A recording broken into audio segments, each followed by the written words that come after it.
Thank you, Antonia. I cried when I read her proposal, and I'm really trying not to cry now. Hi, I'm Holly. I'm a third-year law student, and I'm running to be president of the SJCR. So when my dear friend and college husband, Ralph Summers, asked me what the overarching message of my manifesto was, I told him that I wanted to build a community that worked for everyone. Being the supportive friend that he is, he replied something along the lines of, "What the hell does that mean?" So over the next few minutes, I'm going to try and explain to you the intentions behind my manifesto and why I believe in every single point on it. My first point is to continue the amazing work this year to increase engagement within the SJCR.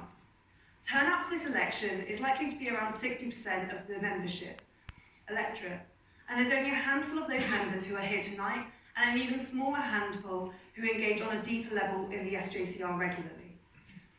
Considering the masses of ways that the SJCR impacts our daily lives of students, living both in and out of college, there's clearly a discrepancy between what the JCR can actually offer people and what they perceive it to offer them. With many SJCR officer elections, both executive and non-executive, being uncontested and often without hearing the candidates' Hust, I want to encourage more students to run for these positions so there's a real choice of democracy. I believe that the best way to do this is by advertising the positions in terms of what students can get out of them, and by helping students to understand in what ways these positions can help their CV.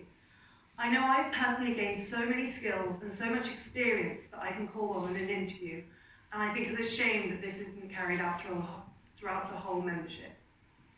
I believe that we should also create better support mechanisms for students involved in voluntary positions, and these need to be personalised to their individual needs. These roles should never be seen as a burden, only as an opportunity. This starts with a proper written handover for every single role, and a meeting to discuss an individual's aims for the role, so that we can create the resources and support that they need to accomplish them. There's no point in talking about support mechanisms if they're not personalised. In extension to this, I would also like to introduce a termly joint meeting between the common rooms, followed by a formal introduction of the MCR, CCR and SJCR exec counterparts.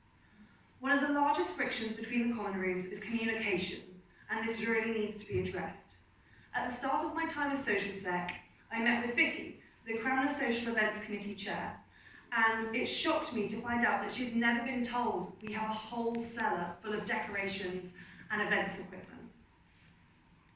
I believe that creating a formal introduction of counterparts would allow individuals to outline their personal plans and to their roles, and to encourage discussions of how counterparts can help support one another in achieving this. Through this, we may discover that we have common goals and that we can work together or pool resources to help facilitate each other's individual goals.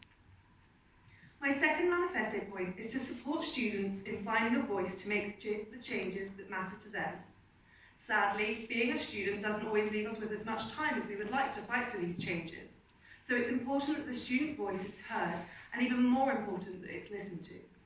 This is why I would work to facilitate and spearhead opportunities that push for changes, including those on issues surrounding accommodation, welfare, university expansion, and the environment. I would work to make the SJCR a body that the students feel can support their campaigns. I would work to introduce town hall style meetings that discuss specific issues, as I would believe this would help to create a conversation that can support the development of clearer direction and strategy when it comes to lobbying and campaigning.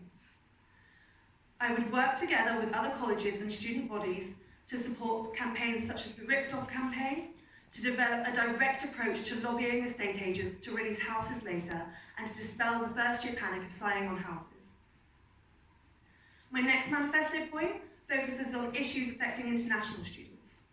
As a home student who's never done a year abroad and spent her gap year in a chicken farm in Devon, I cannot begin to understand the issues that face international students. However, I know that these students form a huge role in our university's overall strategy. By 2027, the number of international students is intended to rise from 1 in 4 of us to 1 in 3 of us. Over the past few years, this statistic has changed from 23% to 27% in just 2 academic years. It's critical for our community that we acknowledge this change and ensure that we are catering to all students and not just treating our international students as cash cows. Whilst the position of International Rep is an amazing one and has made so many changes since it's been introduced, I must say I don't think this is even beginning to touch the edges of being a significant representation. To say that one overseas student, sometimes two if it's held in joint candidature, can represent the voices and experience from people of 7 different continents is absurd. That's like saying someone from central Manchester can equally represent the culture and experience of someone from the Shetland Islands. This is why I'd like to work with international students, both undergraduates and postgraduates, to create a termly International Students Forum. This forum would create a space where individuals can voice their concerns, problems, and experiences without an agenda. Such a space would help to support leaders within college, both students and college staff, to understand how we can best support them and to ensure that they are genuinely feeling valued within our community. I also believe that we should work to support graduating overseas students in making post-Durham plans. One way in which we can do this is by introducing a John's Eagles session specifically focused for international students, and also by creating more resources to signpost people to the information they need. Finally, on this point, I would work to create a more flexible induction period for students who don't wish to arrive early.